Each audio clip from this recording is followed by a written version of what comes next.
Stand by SOT1. Standing. 10 seconds. Ready, rolling. Ready, SOT1. Ready. In 4, 3, 2, 1. Roll in.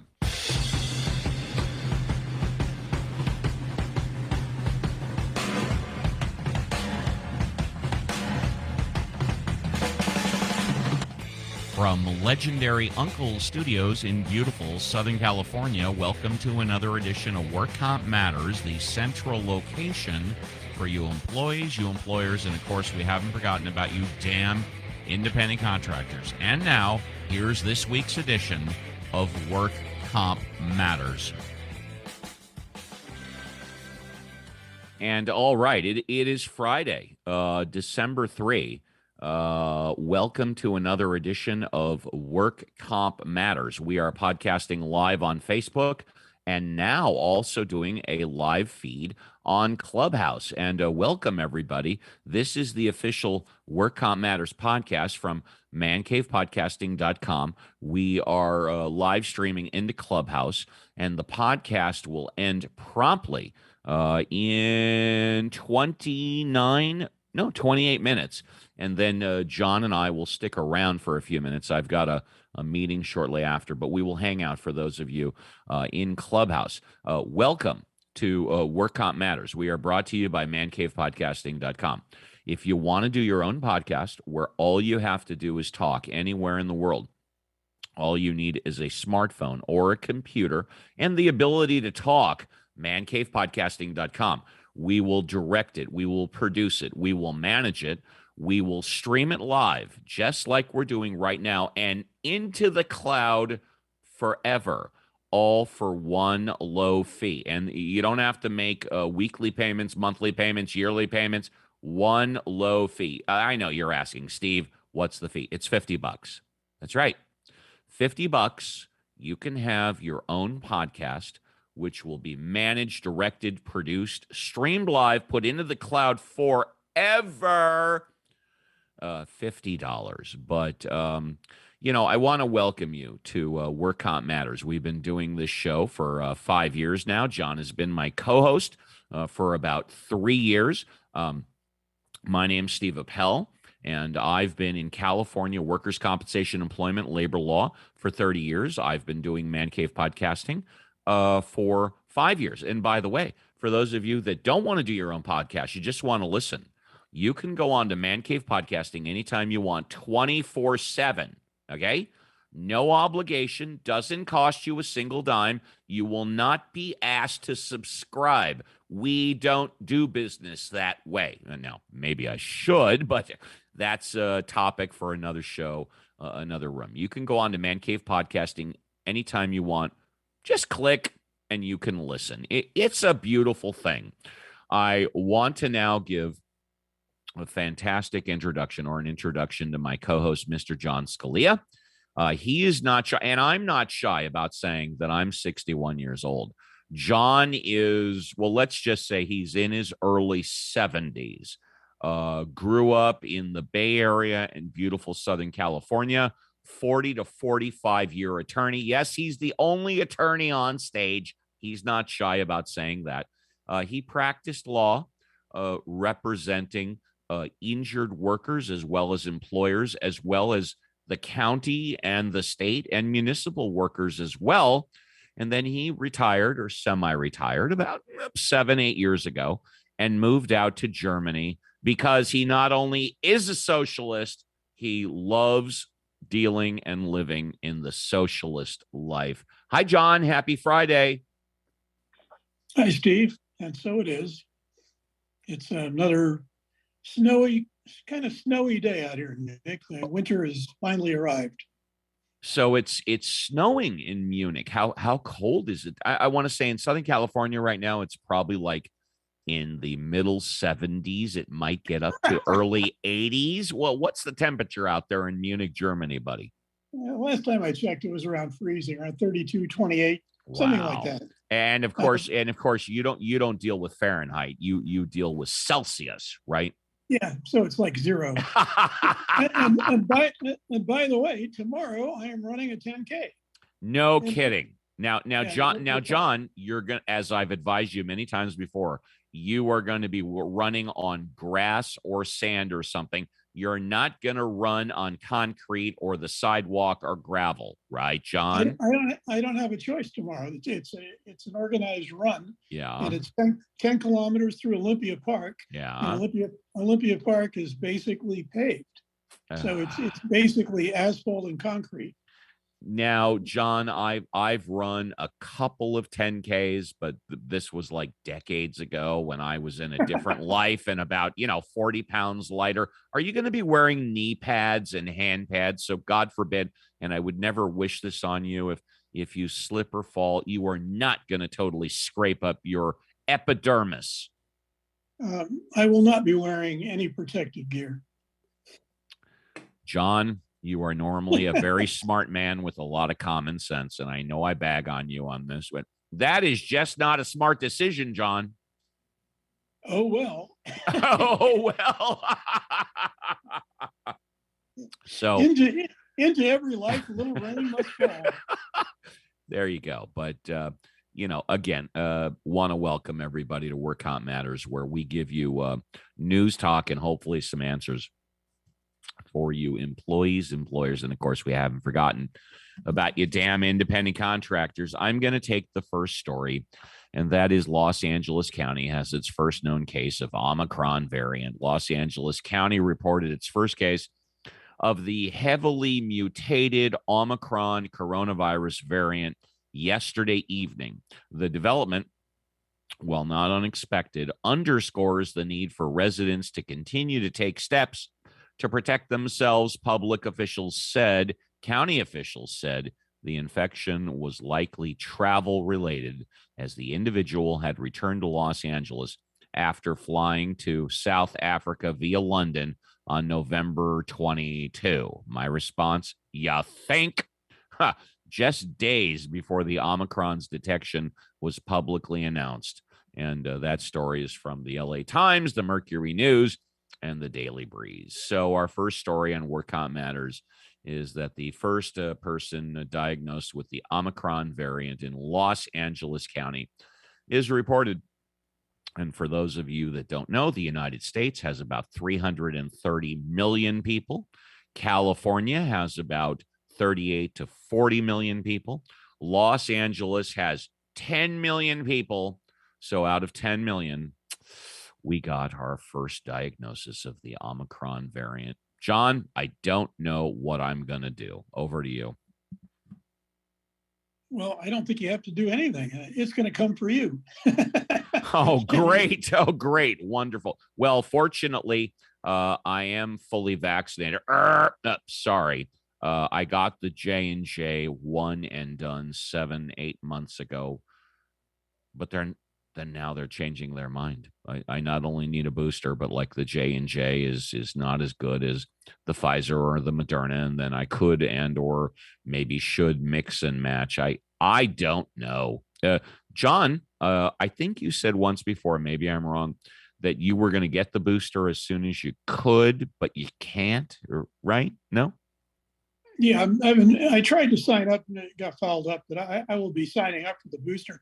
Although I just read an interesting story online that said, because I was in Europe and I got the vaccine quickly, I got the AstraZeneca vaccine. It was developed at Oxford, and which is not approved yet in the United States. But go ahead. Go ahead.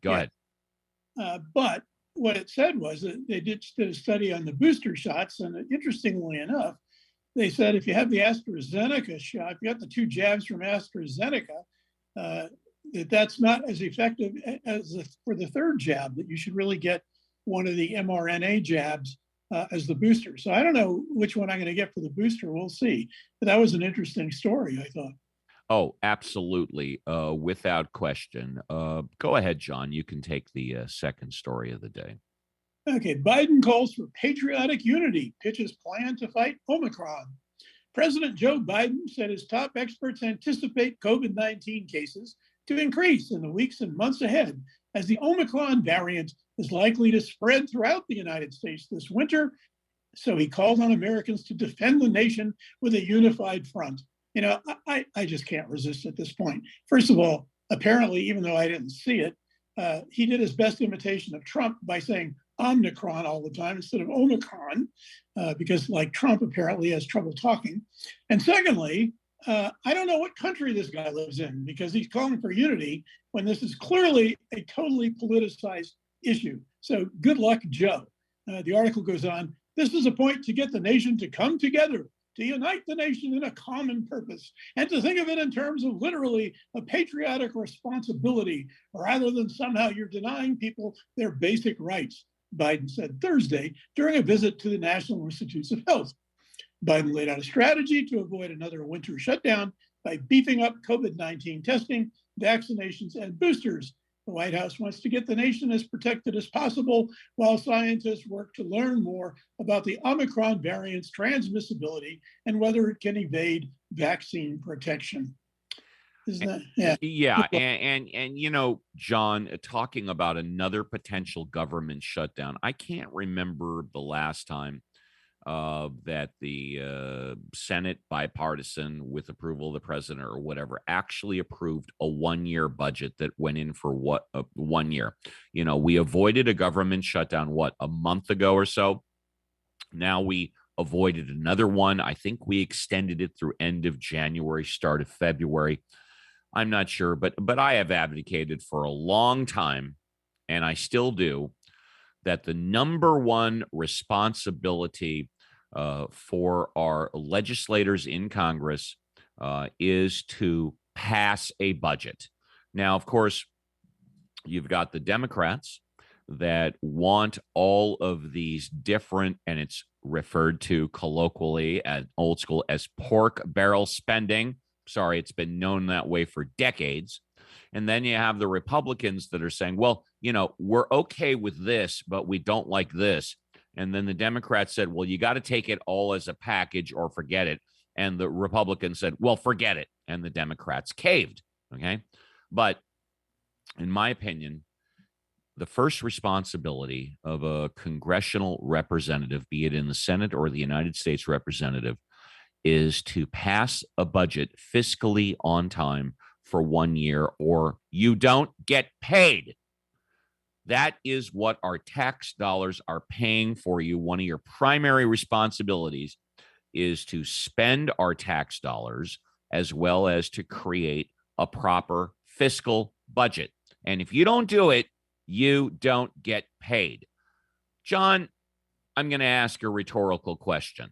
Do you think these congressional representatives would pass a budget every year if they knew that for every day that they delayed, they would not get paid? John, don't answer, or at least let me do the break first, and then you can respond after the break. So you're dialed into Work Comp Matters on mancavepodcasting.com. We are podcasting live on Facebook and now also streaming live on Clubhouse. So welcome, everybody. This is a 30-minute podcast. We are going to end promptly at 12:30 Pacific Standard Time. And then John and I will stick around for a little bit. For those of you peeps that are on Clubhouse, should you have any questions or you want to shoot the stuff or whatever like that. No, not shoot your shot. I didn't mean that. As far as mancavepodcasting.com, we've been around for 5 years. We have over 600 shows in the tank. They're completely free, no obligation. You don't even have to sign up. You just go on to mancavepodcasting.com, click on the link, boom, you're in. If anybody knows a more simple way to make that happen, send me a letter. Okay? So thank you very much. And it's a pleasure for me to be here, both on Facebook Live as well as Clubhouse Live, with my partner, 40 to 45-year workers' compensation, employment, labor law attorney, John Scalia, who is now living the socialist life out in Munich, Germany, after about 7 or 8 years. John, you can take the next story. I think it's about the social distancing, I think. Go ahead, John.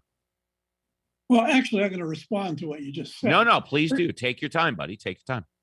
Yeah, first of all, I don't think they would necessarily pass a budget because in case if you want to Google, find out how many of the representatives in Congress are actual millionaires. So they don't care about their congressional salary that much.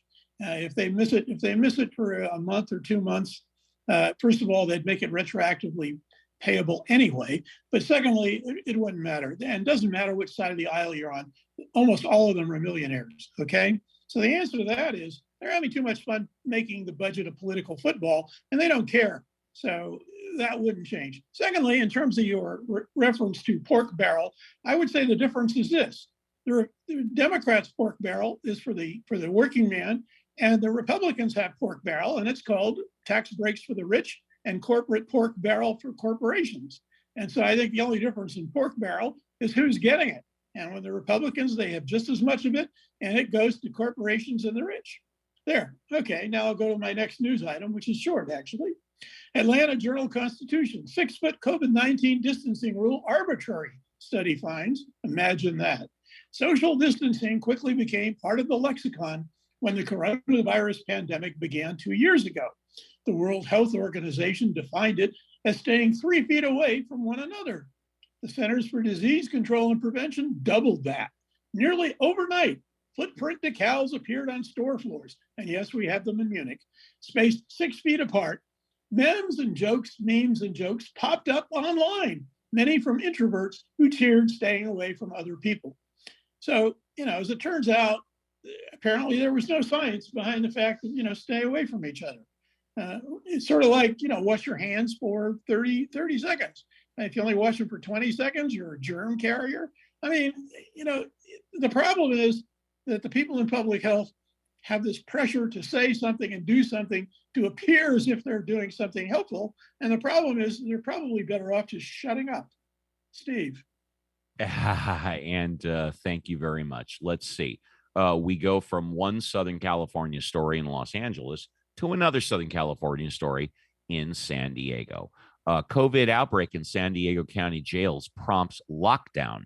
A new outbreak of coronavirus cases in San Diego County jails is infecting both inmates and staff and prompting a system-wide lockdown to try to control the spread of the virus. The San Diego County Sheriff's Department said a total of 125 inmates have tested positive for the coronavirus in the last week. Officials are awaiting results for an additional 188 people. 2 inmates died this week in county jails, and the outbreak is suspected. I realize there's a lot of sympathy for our inmates. Some people consider it slavery. Yeah, I don't know. I'm very conflicted on that. John, really quickly, or maybe not so. What is the difference? What is the difference of the jailed population in Munich, Germany, than in Los Angeles, California, if you feel like commenting? Well, I don't know what the stats are, but I can tell you this for sure. The United States has consistently led the world in both the percentage and the number of people in jail. I mean, the criminal justice system in America is basically an incarceration system for minority people. And it just, it bears no relationship to justice or equity or anything. It's just a containment system. And it's a disgrace. And the only reason that America used to be number 3 was because there used to be a country called the Soviet Union, which had all kinds of political people in jail. And since that broke up and it's only Russia, they're no longer in the same ballpark as America. And the other country that was ahead of America in incarcerating people was South Africa during apartheid, for obvious reasons. So yeah, I would just say that, the people in jail are just there because they had bad luck, essentially, most of them. When I was working with the Equal Employment Opportunity Commission, we filed a lawsuit that basically said you were discriminating by asking for arrest records. And I did the research and I did some of the brief writing in it. And one of the things I discovered in my research, where there's what are called self-reporting studies, where people ask whether or not you've committed certain crimes. And they sent out this study, anonymously. And when they got back the results, because they knew what people were in prison for and they knew the percentages, when they got back the results from people who had never been in prison, they said, well, apparently we didn't ask the question correctly, because the results came back that the number of people who committed the crimes outside of prison were the same percentage as the people who were inside. So they said, well, we have to redraft it. So they redrafted it, and they sent out simple language. If you committed rape, this is what it means. If you committed burglary, this is what it means. If you committed theft, this is what it means. They got the responses back. They were identical. The only difference between the people out of jail and the people in jail is just that. One population's in, the other population's out. Well, I'm assuming you're not referring to capital crimes, manslaughter, murder. You're referring. Oh no. They asked me about those too. Yeah. I mean, come on. Just go to the police stats on how many unsolved murders there are. I mean, no, it's capital crimes too. No, they weren't asking about shoplifting. Did you steal a Nestle Crunch bar from the 7-Eleven? No, they didn't care about that. No, these are big. This is big stuff. Yeah, okay. No. And I appreciate that. John, I'm going to take the next story probably out of order from the Los Angeles Times. How San Francisco confirmed first U.S. Omicron. John, is it pronounced Omicron or whatever like that? Is that how it's pronounced? Omicron case so quickly? Whatever. A UC San Francisco lab. Omicron. Thank Omni. Okay. No, there's no N. He kept saying Omni. Oh, yeah, right. There is no N as in neighbor. Omicron, the UC San Francisco lab that analyzes positive coronavirus test results, is a big reason behind the quick identification of the Omicron variant in California, the first documented case in the United States. The lab, run by Dr. Charles Chu, an infectious disease specialist at UC San Francisco, routinely analyzes positive coronavirus cases in San Francisco for the generic sequence to identify the variant. John, I don't know what any of that means, but it sounds okay to me. Yeah, I would point out, because we refer to UC San Francisco a lot, and a lot of our listeners may say, there's no UC in San Francisco. Well, actually, the UC San Francisco Med Center, or the medical school, is actually Berkeley's medical school. It happens to be located in San Francisco. So it's called UCSF, but it's actually UC Berkeley's med school. And the law school, the very first law school we reported here on Work Comp Matters, which started in the 1800s, which just changed its name, was part of UC Hastings, I believe. UC Hastings was also located at UC San Francisco, right? I don't know. It was actually independent. Hastings has an interesting history. Hastings had a faculty of old guys, and they didn't want to be subjected to the state mandatory retirement. So they incorporated Hastings separately, and they actually passed part of their bylaws that you had to be over 65 to be on the faculty. So they were ensuring employment for themselves. And I think UC Hastings is in the California state constitution, right? It requires a lot of voting processes just to even change the name. Well, eventually they got rid of the 65 and over because they realized, that was restricting them from getting lots of good faculty. And then eventually I think they became a full partner in the UC system. Hastings has a very distinct, Berkeley has its own law school. UC Berkeley Law School is on the campus at Berkeley, okay? Hastings is not part of UC Berkeley. It's always been an independent arm of, it's just been independent. Now it's part of the UC system now, fully, and you no longer have to be dead to be on the faculty. Thank goodness. No blue hairs. Anyways, and John, you're bald, if anybody wants to know. So John doesn't have blonde hair, red hair, blue hair. John has no hair. Okay, you've got the next story. Yeah. In Biden's plan for free rapid tests, legwork will be required. Some nations make COVID tests available at little to no cost for consumers. Imagine that. The U.S. plan for home testing includes submitting receipts to private insurers. Over-the-counter rapid coronavirus tests will soon become a much bigger part of the Biden administration's response to the pandemic and the new Omicron variant. After a primary focus on vaccination, the White House announced on Thursday that private health insurers would soon have to reimburse patients for such tests. It also said it would make 50 million free tests available for uninsured Americans to be distributed through health clinics and other sites in rural and underserved communities. But for consumers who do have insurance, the White House approach will require some legwork. It left some healthy health policy experts questioning why the United States does not purchase tests on behalf of all Americans and provide them at little to no cost, as some European countries, like the one I live in, have done. Instead, Americans will have to purchase tests and then submit the receipts for reimbursement. Well, isn't that just capitalism all over? What can I tell you? Those of you who have listened to our program on Work Comp Matters on Facebook have listened to me rant and rave about the fact that American health is always driven by profit. And I'm sure they'll find some way to have an administrative charge for handling that transaction, which they will pass on to the government, i.e. the taxpayer. Steve. At some point in the next few weeks, scientists will start releasing data from lab experiments that can help illuminate just how much of the threat the Omicron variant poses to existing COVID-19 vaccines and our immunity. But there won't be one clear conclusion reported at one time. The results will come out in drips. One preprint study posted here, one company press release there. Together, these lab studies combined with the clinical outcomes of patients infected with the variant will help experts form a broader understanding of the Omicron's impact and whether, if it takes off globally, we might need to adopt our vaccines. Yeah, I know what all that means. It's basically saying, we don't know crap. As I said, when you don't know, be quiet. Better to remain silent and be thought a fool and speak up and remove all doubt. John, you've got the last story on Work Comp Matters.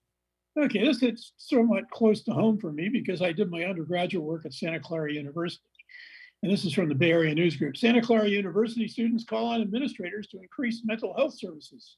Chants of do better, be better, SCU rang out over the trickling of the fountain in front of Mission Church at Santa Clara University on Thursday afternoon. Students had gathered in between classes to demand policy changes by university administrators for the school's mental health services following the death of 3 students this quarter, 2 of whom died by suicide. Megan Wu, a junior and one of the organizers of the rally, said she's frustrated by the lack of accessible and equitable mental health services on campus. I'm just glad to see that students are actually involved. And I would point out that after this demonstration, the president of the university spokesperson, actually, Deepa Arora, said that counseling and psychological services was offering 27 support. And also the president said that millions more dollars are going to be funneled to the health clinic on the campus. And for those of you who don't know, Santa Clara University is very expensive. The cost to go there is pretty much on line with Stanford. And it's usually in the Forbes ranking, it's right there about number 50 in the country. It's got Rhodes Scholars and everything. So, it's where I do my undergrad work. And there's pictures in the story pointing that students are demanding better health. I would say when I was there was no mental health on campus. All right, John. And you are a clear example of that. What can I say? And with that comment, we are out of time. I want to thank everybody very much for joining this edition of Work Comp Matters, streaming live on both Facebook and Clubhouse. We will see you again Monday, 12 noon live. For Scott Walton of legendary Uncle Studio, the madman across the water, the socialist voice of reason in Munich, Germany, Mr. John Scalia. All of my partners and colleagues back at mancavepodcasting.com. My name is Steve Appel. We'll see you 12 noon live Monday for another edition of Work Comp Matters. Have a great weekend, everybody. Oh, stick around, people in Clubhouse.